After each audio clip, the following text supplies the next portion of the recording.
Olá, meus amigos, olá, minhas amigas do Legislação Integrada. Aqui quem fala é o professor Bruno Valente. Nossa conversa de hoje é sobre a edição de número 250 do Jurisprudência em Tese do STJ.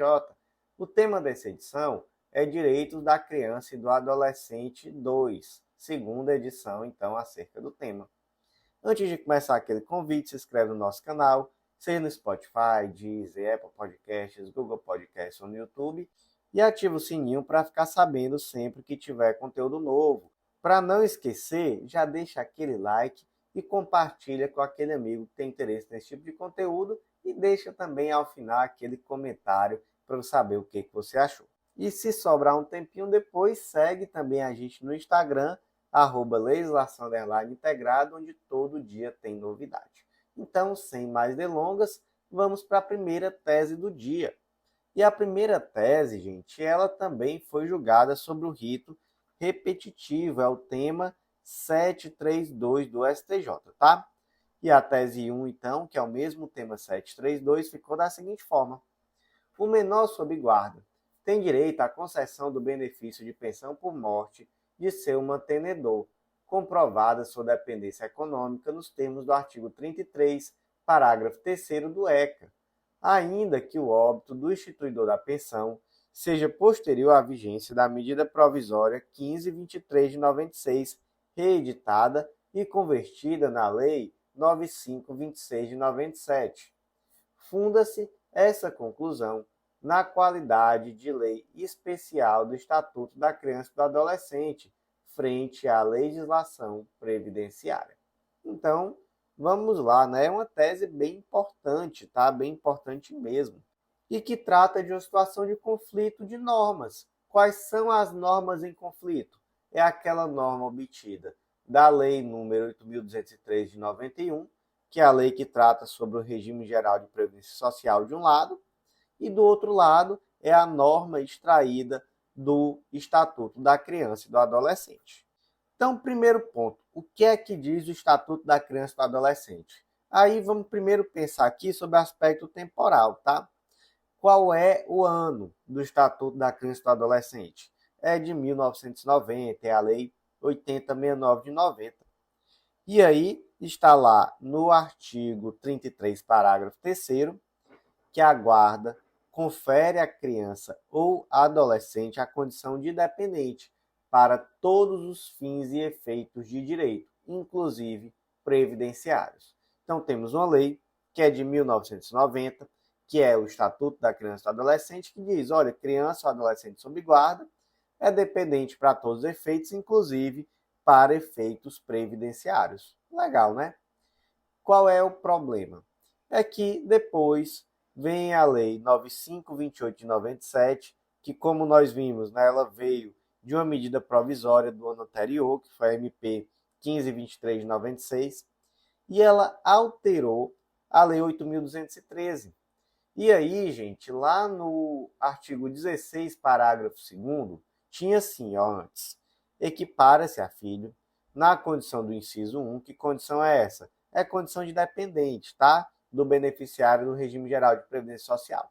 Então, equipara-se a filho na condição de dependente, mediante declaração do segurado, o enteado, o menor que por determinação judicial esteja por sua guarda e o menor que esteja sob sua tutela e não possua condições suficientes para o sustento próprio e educação.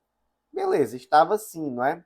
Veio então essa bendita Lei 9528 de 97 e alterou o texto para colocar assim: o enteado e o menor tutelado equiparam-se a filho mediante declaração do segurado, desde que comprovada a dependência econômica na forma estabelecida no regulamento. Então, antes tinha enteado, menor sob guarda e menor sob tutela. Agora tem somente enteado e menor sob tutela. Acabou aqui, né? Retirou o menor sob guarda. Gente, sobre o aspecto temporal, qual lei prevaleceria? Seria a lei mais nova, né? Então, se nós fôssemos resolver isso aqui sob o aspecto da lei mais nova, o menor sob guarda, ou melhor, né, a criança ou adolescente sob guarda, que é o termo mais correto a se utilizar, já não seria mais dependente aqui dentro do regime geral de previdência social.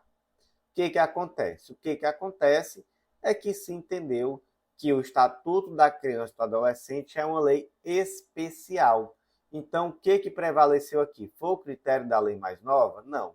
Foi o critério da lei especial. A lei especial prevaleceu sobre a lei geral. Então, de acordo com essa interpretação, o menor sob guarda, ou a criança ou adolescente sob guarda, permanecem sim sendo dependentes, beleza? Qual o motivo? Gente, o motivo aqui é uma interpretação do artigo 227 da Constituição Federal, que traz, não é, a necessidade de prioridade absoluta para crianças e adolescentes. Além disso, nós temos que esse dever, não é, também aqui extraindo isso do artigo 227, ele não é só da família, mas também da sociedade e do Estado. E nós temos a própria questão de que essa alteração legislativa não eliminou o substrato fático, que é de que aquela criança ou adolescente sob guarda é sim dependente financeiro, então dependente econômico, né? Então, de fato, não faria muito sentido essa alteração, seria uma discriminação irrazoável, beleza? Então, como é que ficou a tese? Que é a tese 1 e é também o tema 732 do STJ. O menor sob guarda tem direito à concessão do benefício de pensão por morte do seu mantenedor, comprovada sua dependência econômica nos termos do artigo 33, parágrafo 3º do ECA, ainda que o óbito do instituidor da pensão seja posterior à vigência da medida provisória 1523 de 96, reeditada e convertida na Lei 9528 de 97. Funda-se essa conclusão na qualidade de lei especial do ECA frente à legislação previdenciária. Tese 2. O menor sob guarda judicial do titular do plano de saúde deve ser equiparado a filho natural, impondo-se à operadora a obrigação de inscrevê-lo como dependente natural e não como agregado do guardião. Gente, os casos concretos que embasaram aqui essa tese normalmente estavam relacionados a planos de saúde coletivos. Então, por exemplo, eu trouxe aqui no nosso material escrito um exemplo que era o plano de saúde da Caixa de Assistência dos Servidores do Estado do Mato Grosso do Sul. E aí, qual era a regra aqui nesse plano de saúde? Era de que o titular e os filhos ou não pagavam o plano de saúde ou pagavam um valor bem baixinho. E aí, caso essas pessoas quisessem incluir agregados, né, quem era o agregado seria outras pessoas, né, que não são esposo ou filhos. Aí também poderia, mas aí pagaria um valor maior, não é? E aí, no caso concreto, o que acontece? A servidora pública, ela era guardiã legal do neto. E aí, ela incluiu o neto no plano de saúde, mas ele foi incluído na condição de agregado e, por isso, pagava ali um valor que era bem maior do que pagaria se fosse um filho. E aí ela questionou, dizendo, olha, eu quero que seja incluído aqui como dependente natural o meu neto, né, que está sob a minha guarda, e não como um agregado. E eu quero também de volta todos os valores que eu paguei a mais. E aí qual foi a conclusão que se chegou? Foi a de que há uma equiparação, sim, à condição de filho.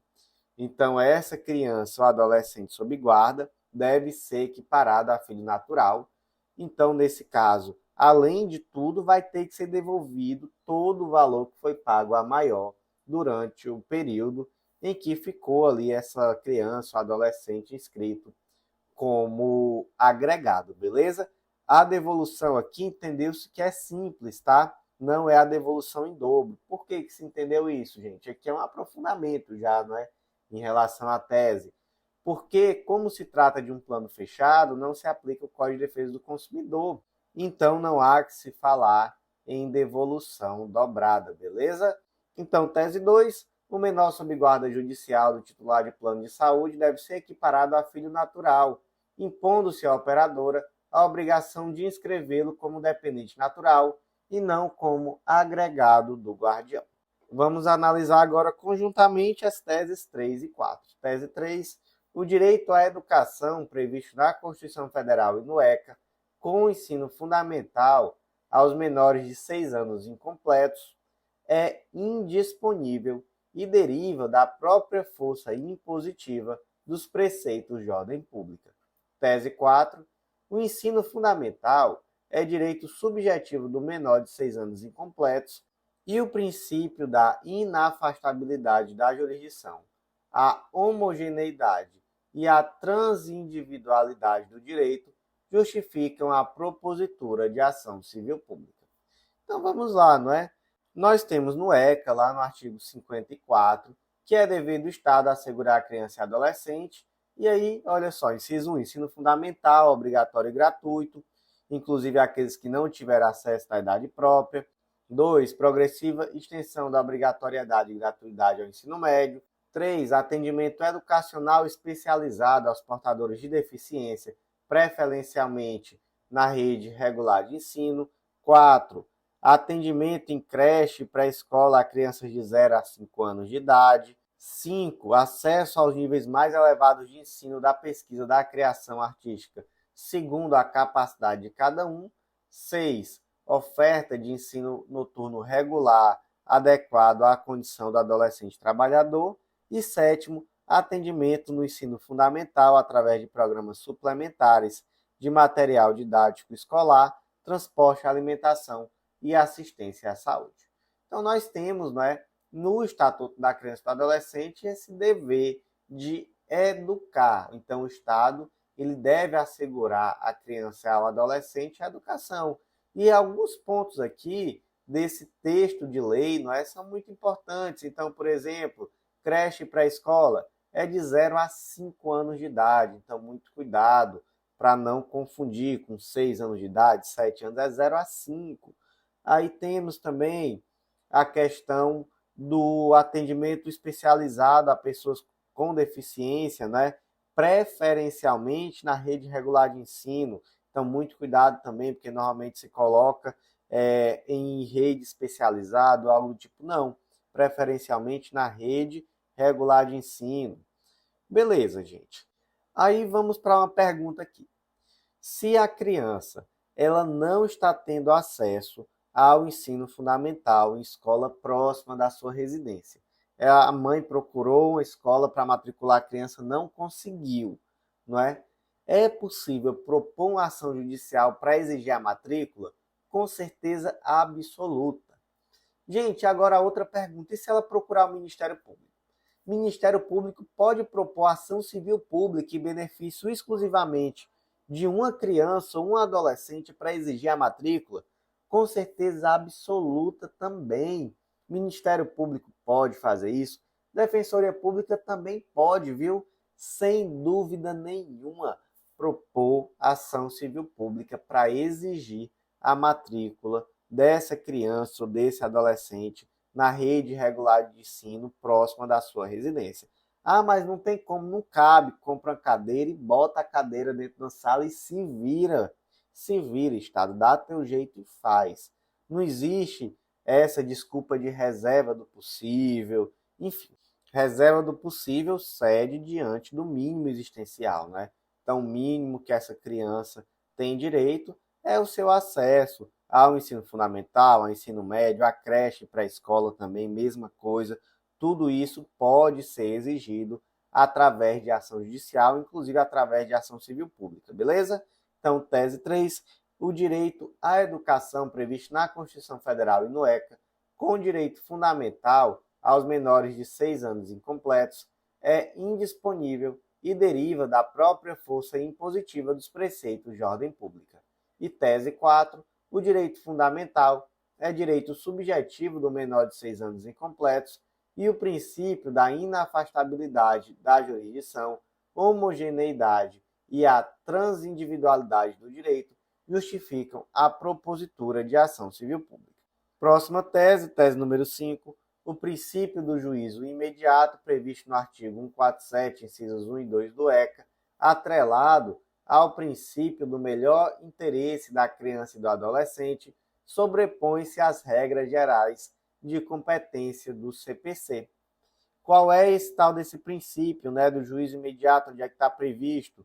Está lá no artigo 147, incisos 1 e 2 do ECA.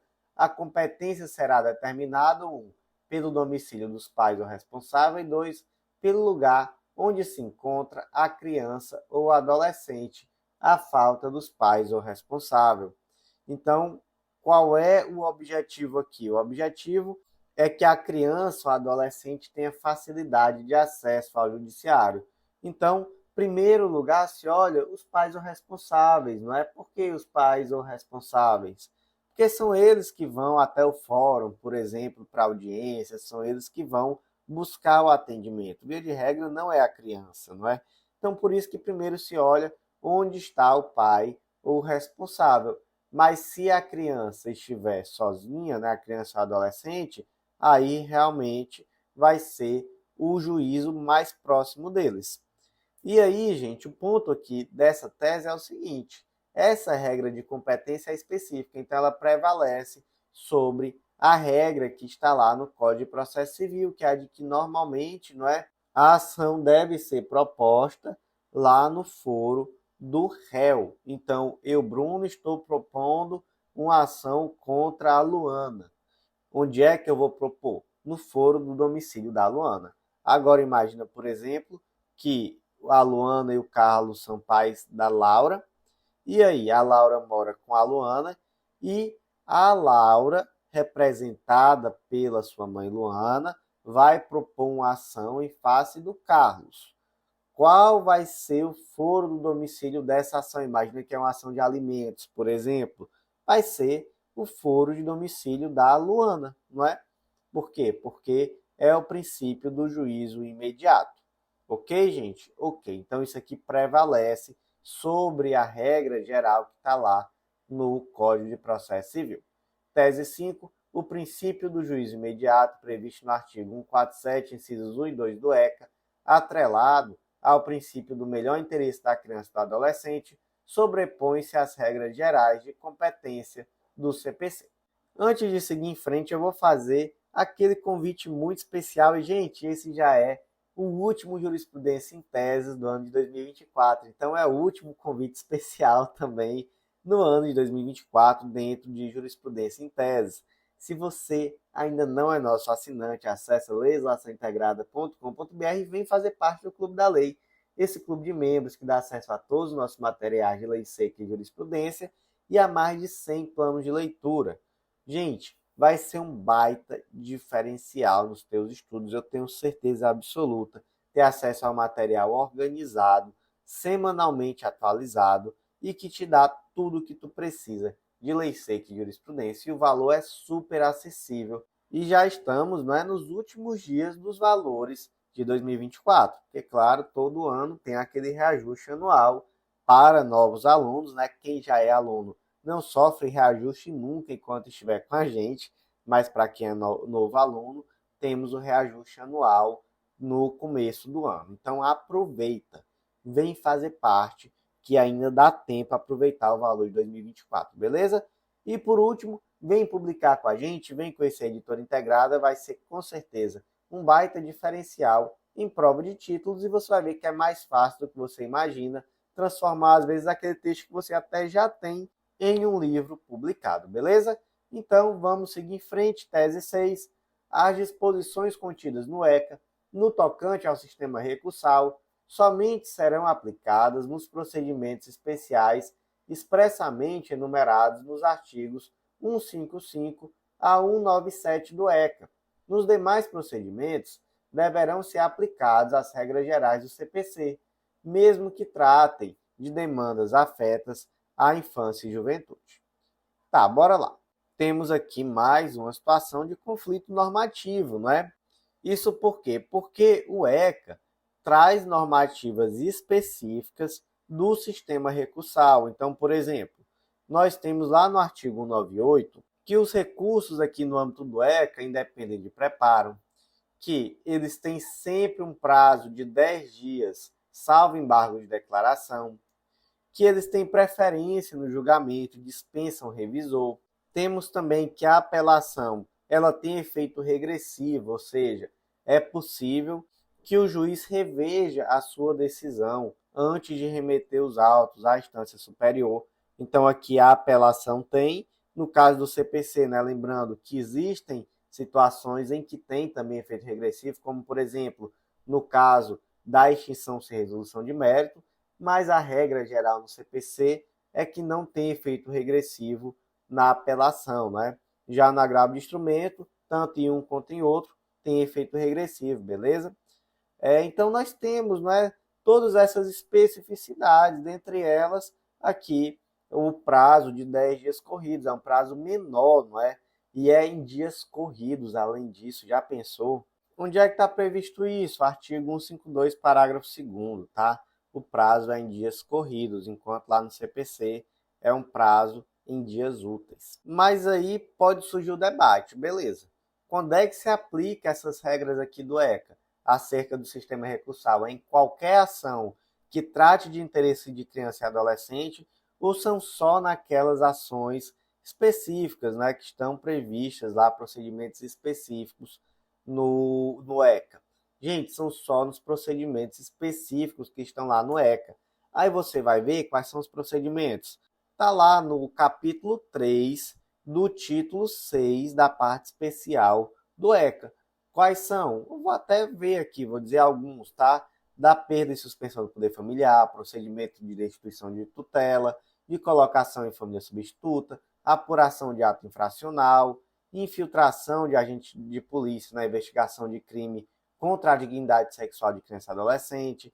Também tem, por exemplo, a apuração de irregularidade em entidade de atendimento, apuração de infração administrativa às normas de proteção da criança e do adolescente, habilitação de pretendentes à adoção, enfim. Estão todos aqui previstos, como eu falei lá no capítulo 3 do título 6 da parte especial do ECA, artigos 155 a 197. Beleza? Então, se for simplesmente uma ação que trata sobre o interesse da criança e do adolescente, aí não. Aí se aplica, de fato, as regras gerais do CPC. Então, como é que ficou a tese 7? As disposições contidas no Estatuto da Criança e do Adolescente, no tocante ao sistema recursal, somente serão aplicadas nos procedimentos especiais expressamente enumerados nos artigos 155 a 197 do ECA. Nos demais procedimentos, deverão ser aplicadas as regras gerais do Código de Processo Civil, mesmo que tratem de demandas afetas à infância e juventude. Última tese de hoje, gente, não só a de hoje, mas a última tese de 2024, tese 7, a colocação de menor em abrigo institucional em detrimento do acolhimento familiar ocorrerá nos casos de evidente risco concreto à sua integridade física e psíquica, respeitado o princípio do melhor interesse da criança e do adolescente. Gente, nós temos aqui, não é, duas situações, duas medidas de proteção que estão inseridas dentro da política de atendimento à criança e ao adolescente. Então, no caso concreto, a dúvida é se a medida de proteção específica vai ser o abrigo institucional ou o acolhimento familiar. E aí, gente, eu já vou dizer aqui uma coisa para vocês. Abrigo institucional é algo excepcional, excepcionalíssimo, tá? Então, sempre que possível, a criança ou adolescente vão ser colocados em acolhimento familiar. Quando é que não vai ser? Quando houver risco evidente e concreto à sua integridade física e psíquica. E aí, qual foi o caso concreto que é realmente o caso que traz mais dúvida? É aquele caso em que alguém tem a guarda irregular de uma criança. A guarda que eu digo é a guarda de fato, né, irregular de uma criança, com o objetivo de tentar burlar mesmo ali o cadastro de adoção. Então imagina, por exemplo, aquela situação em que uma pessoa que não tem condições, ela pega o filho e dá para outra pessoa cuidar. Imagina algo assim. Imagina também uma situação de adoção brasileira. Alguém pegou uma criança e registrou como sendo sua, não é? E aí, nesses casos, quando a situação é descoberta, aí fica na dúvida, o que a gente faz com essa criança? A gente pega essa criança e coloca em um abrigo institucional até saber o que faz com ela, a gente deixa ela lá onde ela já estava mesmo até resolver o que vai ser feito, e aí, o que se faz? E aí, gente, muito cuidado, tá? Porque, de fato, quando você mantém essa criança lá no seio familiar, mesmo que em situação irregular, você acaba meio que muitas vezes perpetuando a situação. Porque essa criança, a cada dia que ela está nesse seio familiar, ela cria mais vínculos e depois vai ser muito pior tirar, não é? Mas sempre pensa assim, ó, essa criança, sendo mantida onde ela está naquele momento, ela tem risco, risco que eu digo risco psicológico, ou risco realmente à saúde? Não, não tem não. Então é melhor do que um acolhimento institucional. Pensa sempre assim, tá? Então, se as duas opções são simplesmente manter a criança onde ela está, em um acolhimento familiar, ou tirar para colocar em um abrigo institucional, não tem situação de risco para a criança na família, então sempre vai se optar por manter na família, beleza? Muito cuidado, porque acolhimento institucional é a medida mais provisória e mais excepcional possível. Ah, professor, está na lei que acolhimento familiar também é medida provisória e excepcional. É, mas, gente, o acolhimento institucional é mais excepcional ainda, beleza? Beleza. Então, como é que ficou aqui a última tese de hoje?